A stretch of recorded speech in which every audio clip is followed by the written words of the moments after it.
Amen. Praise be to the name of the Lord.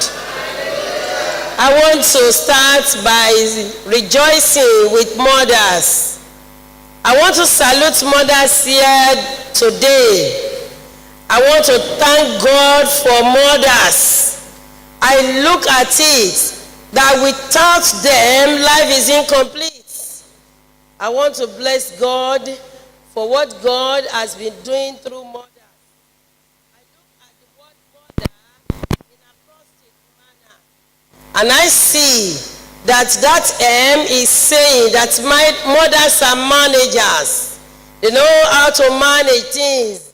They know how to manage families. They know how to manage relations. No wonder the Bible says that a wise woman builds her home. Mothers are managers.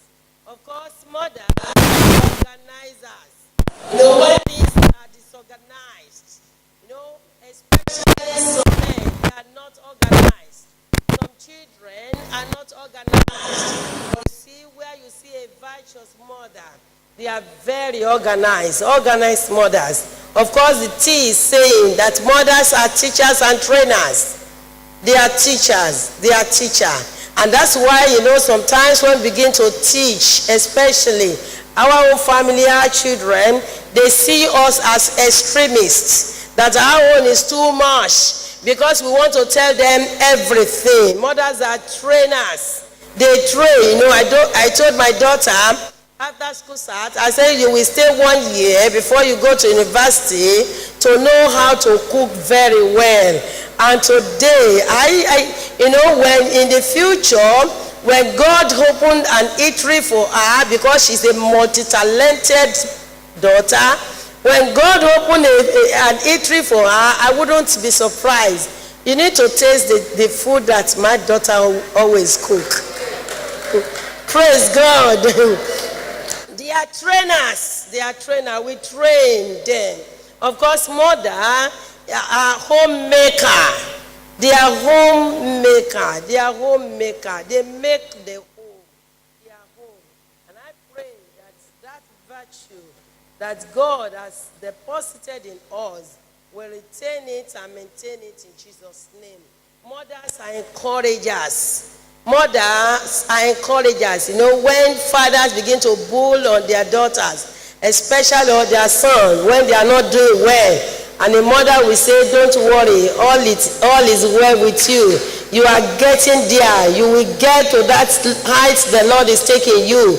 God has created mothers. He has created us to be encouragers. And we keep encouraging our family, people around us. Of course, mothers are role model. Mothers are role model. They are role model. They set the pace.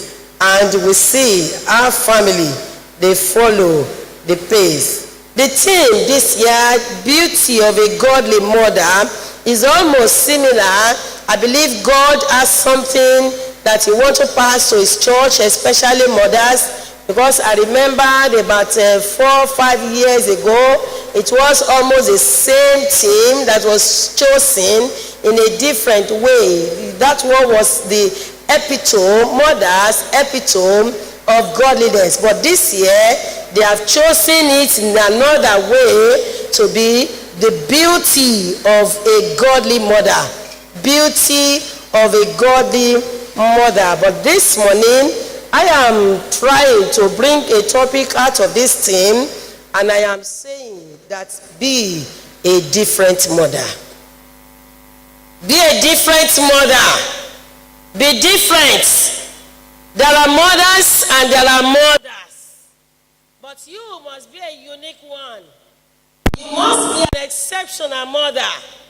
You must be a mother that is not equal. You must be a mother that is not uncommon, an uncommon mother. Uncommon one. Amen. Let's open to the text. 1 Peter chapter 3. 1 Peter chapter 3, precisely from verse 3. But let's read from the very first verse. He said, wives, fit in with your husband's plan. For then, if they refuse to listen when you talk to them about the Lord, they will be won by your respectful, pure behavior. Your godly lives will speak to them better than any words. He says, don't be concerned about the outward beauty that depends on jewelry or beautiful clothes or hair arrangements. Say, be beautiful inside, in your hearts, with the lasting charm of a gentle and quiet spirit that is so precious to God. Say, that kind of deep beauty was seen in the saintly women of old who trusted God and fitted in with their husband's plan. Praise God. And that is why when I read it in this translation, I said in my heart that the best topic that I should think about is encouraging mothers to be different, to be a different one. Not like the general mothers, not like the worldly mothers. You know, when we say someone is beautiful, you know, the word beauty, say that person is gorgeous, that person is loveliness. When someone is beautiful, we are saying that, you know, this person is something that is particular, is someone that is so different, that is particular. We are saying that such person is excellent. It's excellent. So a godly mother is a devout, is a righteous mother. Is a righteous mother. And when we look at it in Peter's culture, in the culture of the days of Peter, while he was writing this, you know, all husbands, always they are in the position of authority.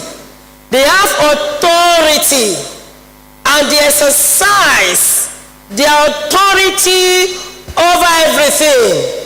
But when Peter was writing here, what he was his aim was not to add to the oppression of women or mothers.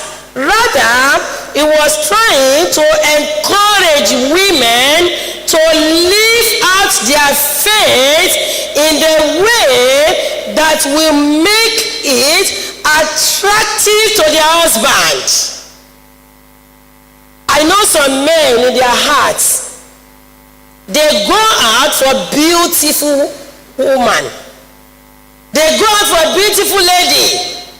But of course, you know, beauty is good. But I tell you, it's also deceitful. Because beauty is good. But when someone is beautiful and has character, you know, a problem is a challenge. Authority, he is still saying that there is a way you can turn the heart of a man. You know, God has given women mother key to turn the hearts of their husband through a force. Of course, the people, mothers, women in the world, they may go to the extent of doing ungodly things. But you see, he has given us the key. What we can do to what? To turn things around. Amen. And that's why he said that what you can do, he says, don't be concerned about the outward beauty that depends on jewelry, on beautiful clothes, They are good. Those ones are good. I encourage the young ones, the young mother. I want you to look beautiful. Look beautiful. Is still part of the nature of God. In such a way that even the garment of Jesus Christ, people have to what? They have to bid for that garment. It must have been a beautiful one. So don't say that, they said it is not physical, we are not. No, you must dress well. You must dress smartly. You must dress according to your environment. Yes, it's good, but he is saying that the hair arrangement is good. It's only, when people now begin to spend so much time, mothers, we have to be in the salon to spend hours to fix their hair. I said, well, it's good, but, I don't have such luxury of time. I asked someone, I said, how long does it take you to fix this beautiful hair? Say about 3-4 hours. I said, wow. I said, I don't have that luxury of time.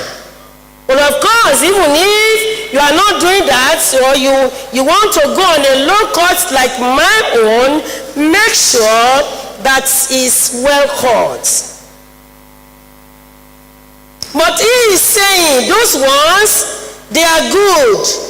He said, but the most important one is that you should be beautiful inside, in your heart, having a lasting charm of a gentle and quiet spirit that is precious to God. Say all these things, these ephemeral things that we go after, not that they are not good. He said, but what God actually approves and respects is for us to have a gentle spirit in such a way that even that your husband that is not ready to listen to you, that has made you his punching bag, or that has made you his footmat that he can trample upon, he said, never mind. He said, when you develop a gentle spirit,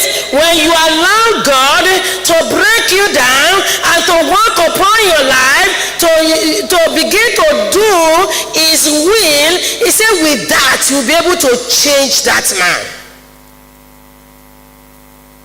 And it shows us that there is no one that cannot be changed. And it also shows that God is the only possessor of power that could change someone. But of course, we have man's part to play. And the man's part to play is what he has said. He said, when you have a gentle and quiet spirit that is precious to God, he said that kind of deep beauty, the beauty on the inside, the beauty that lasts till eternity. That's why he says it's a deep beauty, because the outward one is a what? Is a temporary one. It's on the surface. It's a shallow one. Sometimes beauty, it will what? It will fade. It will fade. You have not seen a very beautiful lady and at a time one thing or the other happened and it changed even the physique of that person. And that's why he said the deep beauty, the inside, the inner. He said that's inner beauty. He says it will, when it is seen, when it is, we allow it. He says it's a lasting charm. It's a lasting one. And that beauty is what is capable, is powerful of changing situation. And that's why he said we should covet such. I'm encouraging us this morning as mothers that the time we spend for outward beauty, the priority we give to outward beauty, let's give much more than that to the inner beauty, because that pays off. That one will last till eternity and can change so many things. And therefore I look at that verses of the scripture as our theme, and I'm bringing out 3 things from there, because we have discovered that true attraction is not for ornament purposes. True attraction is not for ornament purposes, neither it is for what? For gratification of our pride and vanity. So the attraction that when you dress well, the attraction that when you put on jewelries, the attraction that when you look beautiful, it says that the one that we are talking about, it is not for ornaments, it's not for decoration or to be seen only physically. It says what we are talking about is much more. And that's why I want to say first that mothers are called to develop Christ-like character. Mothers are called, you are called, I am called. By these verses that we have read, we are called to develop Christ-like inner character. And that character is both what? Is both beautiful and enduring. That's what the Bible says here. It says the inner Christ-like character that he has called us to develop. It says it's not only beautiful, it says that character is also enduring. And that's what you see in verses 3 and 4. When he asks us not to be concerned with outward beauty. And I look at the scripture especially, as I was preparing, this song came to my mind. What is that? It says, I want to be like Jesus. There is a song that says, I want to be like Jesus. And I took my hymn book and I go through that song that says, I like to be like Jesus. Since we are being encouraged to develop a Christ-like inner character that is beautiful and enduring. And when I look at the wordings of that song, I try to summarize it. And it gives me the Christ-like characters. I look at the Christ-like characters that I should develop, that you should develop as a mother. The first thing I saw that Christ spent his life doing good. The Christ-like character we are asked to develop. I saw that Christ spent his life doing good. That's what the Bible says in Acts of the Apostles, chapter 10, verse 38. He said, howbeit God anointed Jesus of Nazareth, who go about doing good, healing the people that are oppressed of the devil, because God was with him. So I saw that one of the characteristic of Jesus is that he always go about, he spends his life. Therefore, mothers must develop that character of doing good. That's the woman that is beautiful in a godly manner. I I saw that Jesus Christ, he lived only a humble life. He lived only an humble life. The kind of lasting charming that this passage talks about, it says, with the lasting charm of a gentle and quiet spirit. Jesus Christ, in Philippians chapter 2, we saw when you start reading from verse 5.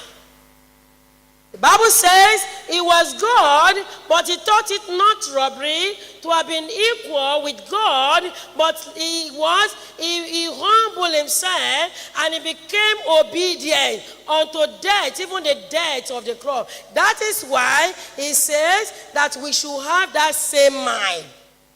So Peter is saying that you and I must develop this Christ-like inner character. A character of holiness and humility. You know, you can't talk to some women. You can't talk to some mothers. They are so full of themselves. And that's why, you know, people say empty barrel makes noise. Because if you see yourself in the light of Christ, there is nothing that you have. There is nothing that you can be that has not been given unto you. You know, some mothers cannot even greet their husbands. They are so pompous. They are so pompous. They can't even when they are of the same age with their husbands, they can't even respect them. Praise God. You can't give them instruction and you allow to follow. You know, I have seen in my experience some mothers only respect their husbands when their husbands have small change in their pockets.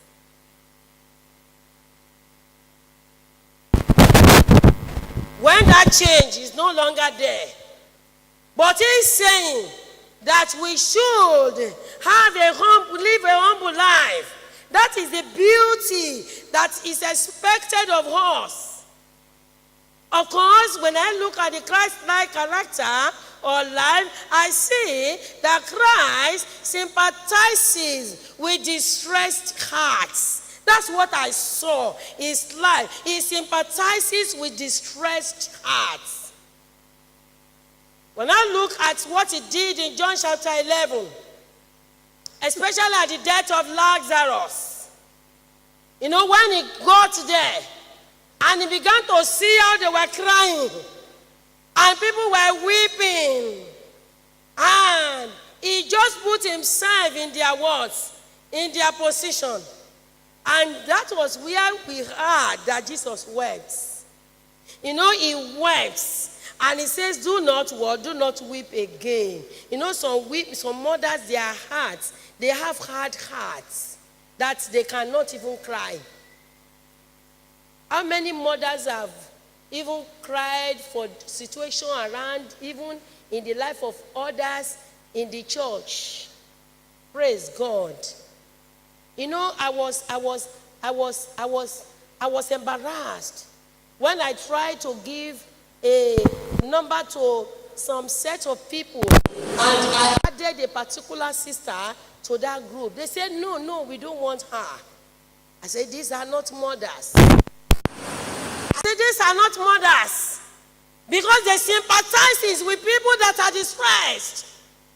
And I asked them questions. Supposing it's your own child, your daughter. Supposing it's your own sister, blood sister.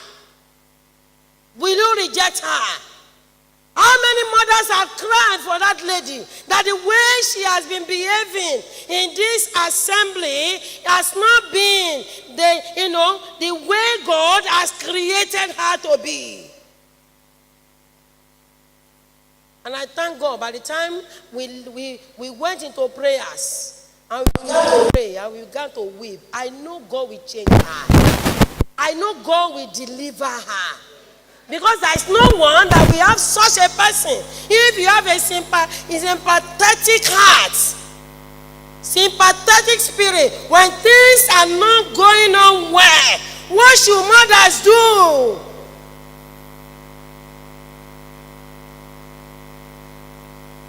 Whether it's within your family or outside your family, what should mothers do?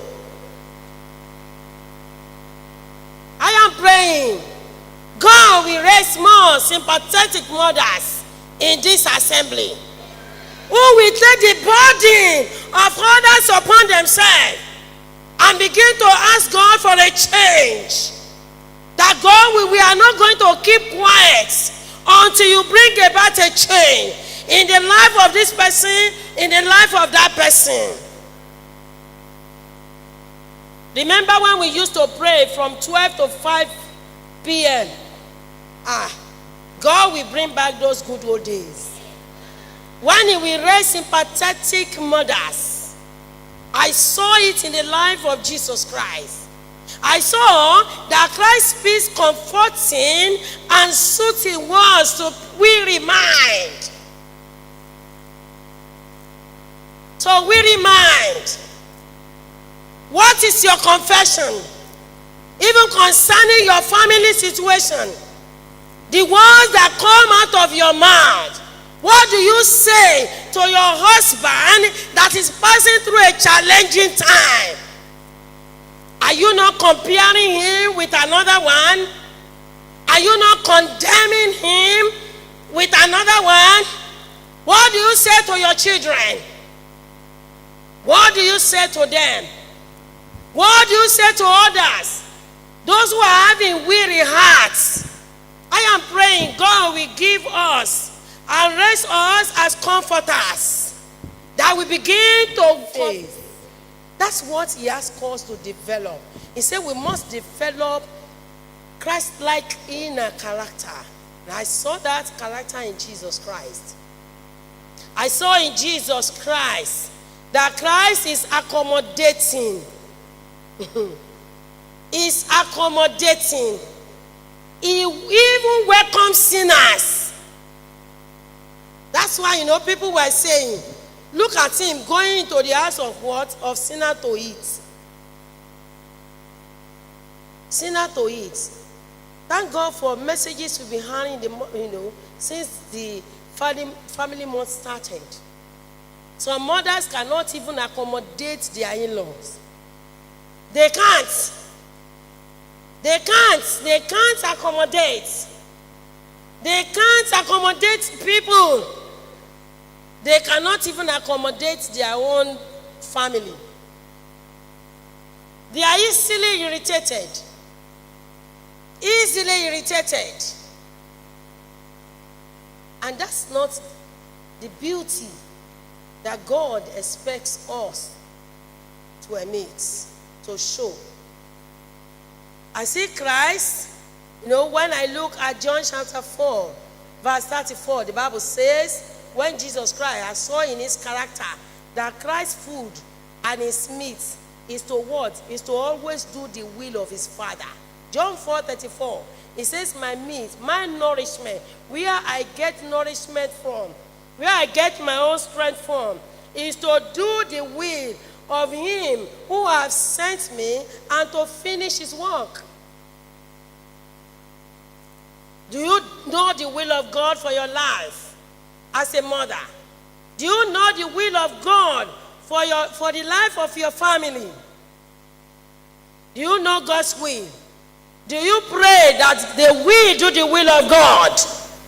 Do you desire that you yourself, you will always do the will of God no matter what? I saw it in his life. I saw in the life of Jesus Christ that he followed the lowly paths and served instead of being served. Matthew 20:28. He said the Son of Man. He said the Son of Man has not come to serve, to be served, but to serve and give his life a ransom. When I look at our platform, I normally go through platform that sometimes when I have the time, I read some, not all. Some of those things, either the one of the church or the one for the women or this and that. And I get disturbed when I see we are yet to pay those who are cleaning. We are yet to pay them. I say, wow. We are yet to pay them. Can we? I said, how many mothers are ready to be served? How many of us, if you cannot come and clean this church, then make sure it is within your budget. To give money, you budget for it. Because mothers, we must serve. We must serve. We must serve in any capacity that we have been called to what? To serve. To serve. We must serve. We must serve.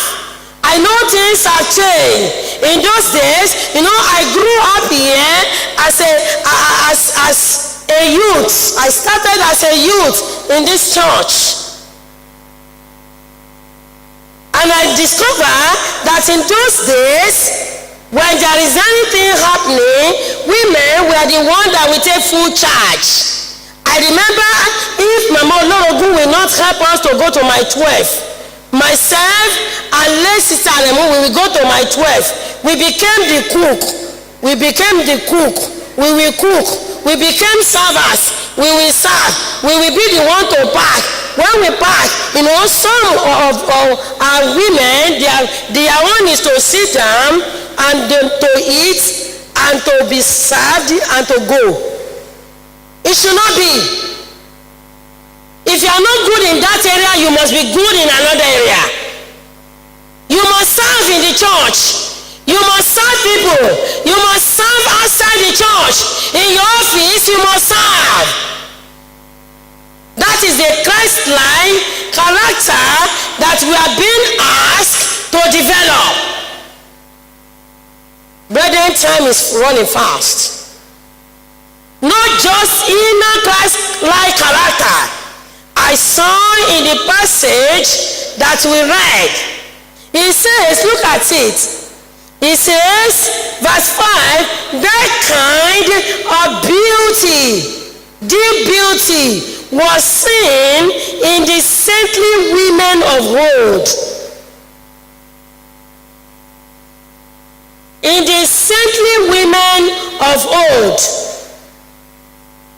And I put that as mothers are created, not just called to develop Christ's inner character. Mothers are created to be salt and light to the world, especially to their family. We are created. We are change agents. Praise God. Where things are going wrong, you need to find godly mothers there. They will change situation. Mothers are created to be salt and light in this world, especially in our family. What is he saying? He says mothers must positively influence their environment. Salt preserves. Salt make something that is tasteless to have taste, to become tasteful. Light is when you are light, when there is light, you will not miss your way. So mothers must be positive influence wherever we are. We are called to what? To change things around us. What do we see today? What do we experience today? Today we have ungodly mothers. And instead of them being living legends. You see them, they are what? They are carrier of ungodly life. They mothers supposed to be the one teaching their children well. But what do you see today? You see mothers that are teaching their children against their father.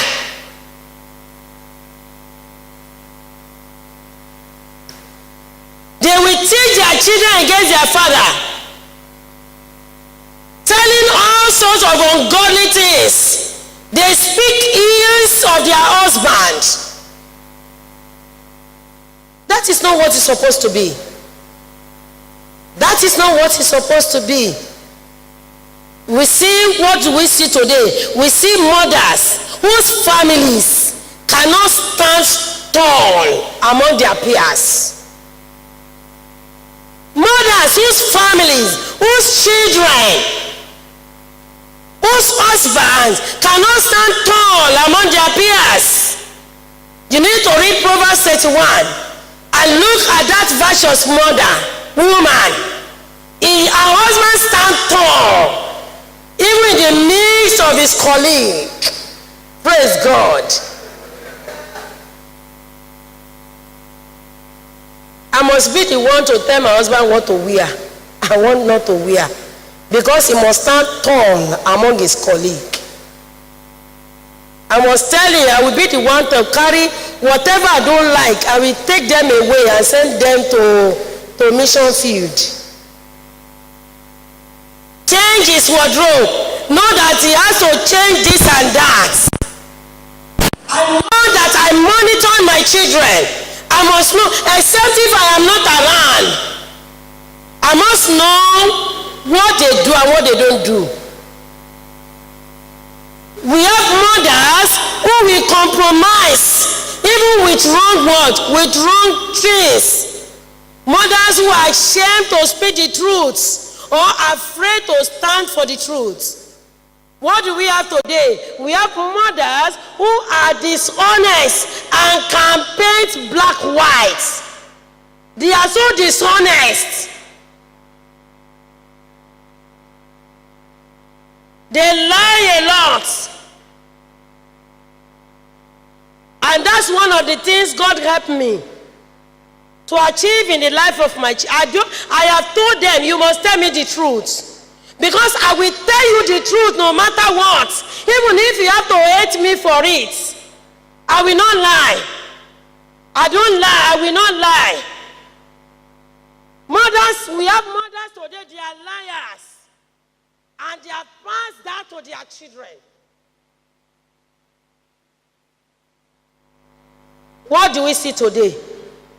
Mothers that are very morally unprincipled. Morally. There are places some mothers must not be found. You will see them there. There are things some mothers must not wear. They will wear it. Praise God.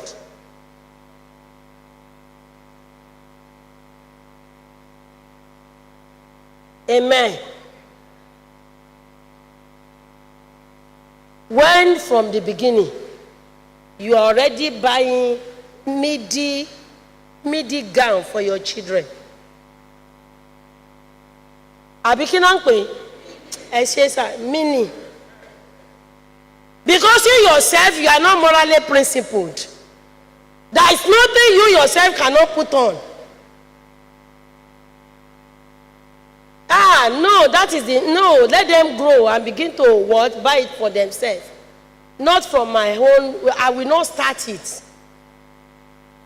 I will not start it.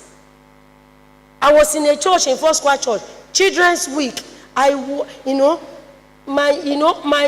closed my heart immediately because I could not imagine that the children are coming for presentation, standing on the altar, and you can see them, the skirt their parents sew for them, the gown they put on them. I say, what is the church? Do we plan the future of the church? Morally, They can do anything. Praise God.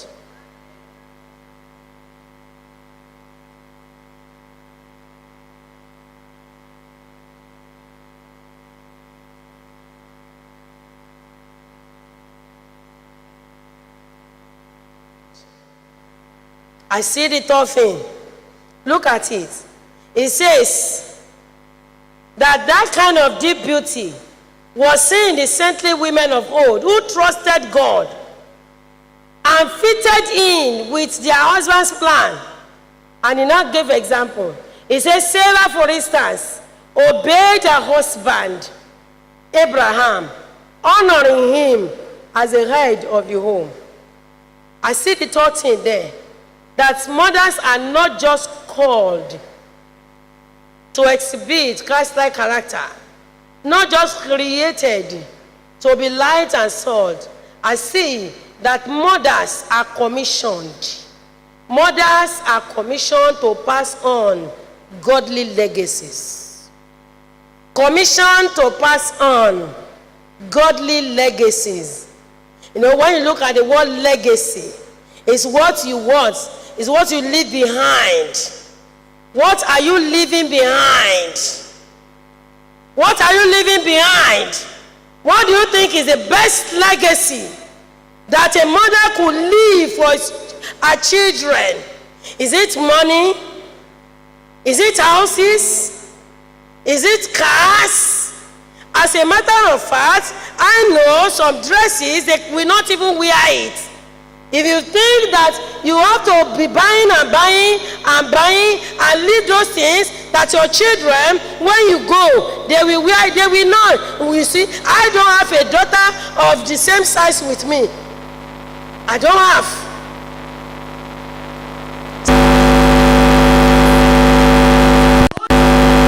Because we are commissioned. That's why we saw it.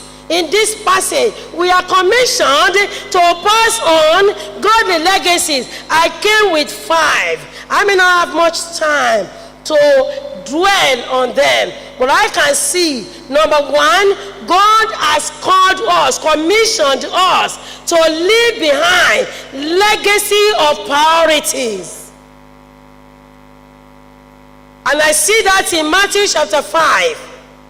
Verse 1 to 12. You need to see those things. That the legacy you show in your life, that God, first thing must be first. The legacy you prioritize. Those things that have eternal value. Those things are your priority. And when you leave it, your children will see it. And they will want to be like you. Because what is important to you will eventually tomorrow be important to them, especially when they see that God is your first choice. He wants us to pass that legacy. Of course, He wants us to pass the legacy of purity. When they see that you cherish holiness, when they see that you talk against, sin, when they see that you frown at sin, when they see that you don't condone sin, you start it from when they are coming up. By the time you check their books, when they come back from school, and you see a book that is having a different name, that is not their own, and you begin to say, tomorrow is because I will not want you to leave home now. Tomorrow you must return this book. That is legacy of what? Of purity. Purity. They know what does not belong to you, you don't take it. What is sin? Sin is you hate what God hates and you love what God loves. So when they know that you hate what God hates, you are what? You are passing something to them. Of course, I see that we are to pass legacy of praise. You need to read Psalm 92. Verses 1 to 2. We must teach our children how to praise God, how to give thanksgiving to God, how to praise Him, how to praise Him, how to praise Him. Want us to pass that legacy. Not cars or chains of cars. and houses. They will sell those things later because those things become obsolete. Of course, he wants us to leave legacy of prayer. You know, you need to learn from, if you read some prayer book written by some women, especially, you know, when I read the life of Susanna Wesley, when I read about her life, my, even at her deathbed, this woman was smiling. And somebody asked him, why are you smiling? Look at your child. Look at this. Look at that. He says, I have what? I have settled them before God. She prayed. That's why you need to be afraid of women of what? Of what? Of where? Women of where? Women of prayer. You need to be afraid. That's why someone says, I am afraid of women of Scotland because they pray and they will not give up. And when she died, John Wesley today, you know, at the burial of the mother, the Lord turned his life. Women of prayer. Women of prayer, wake up and pray. We need to leave that legacy. That's why when they come to me and give me the first thing I will always send to them, I will send them to God. I say, go and pray. Go and pray. Go and pray. We must leave that legacy. And of course, we must leave legacy of peace. Legacy of peace. We must ensure we work it out. There must be peace in our family.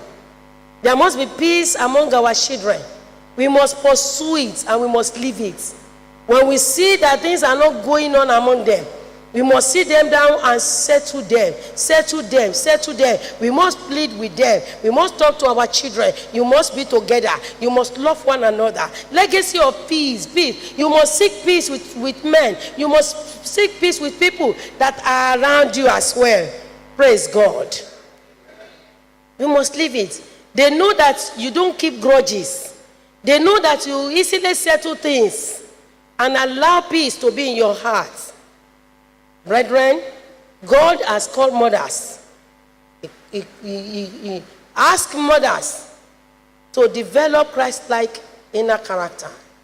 It's a kind of beauty that lasts till eternity. God creates mothers so that we can be change agents, so that we can be positive influencer.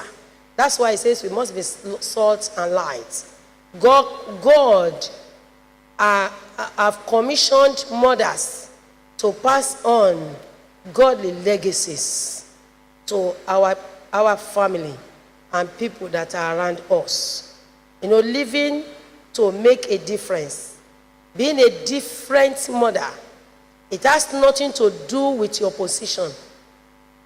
It has nothing to do with your title. But the quality of your life. It has to do with the quality of your life. It does not matter the riches you have or how highly you are placed. It is who you are. It is not the knowledge or the certificate that you acquire. It's not the homes, the houses that you have built.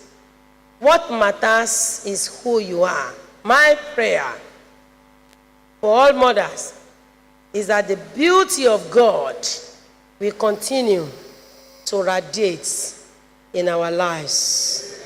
Shall we pray? Thank you for your word.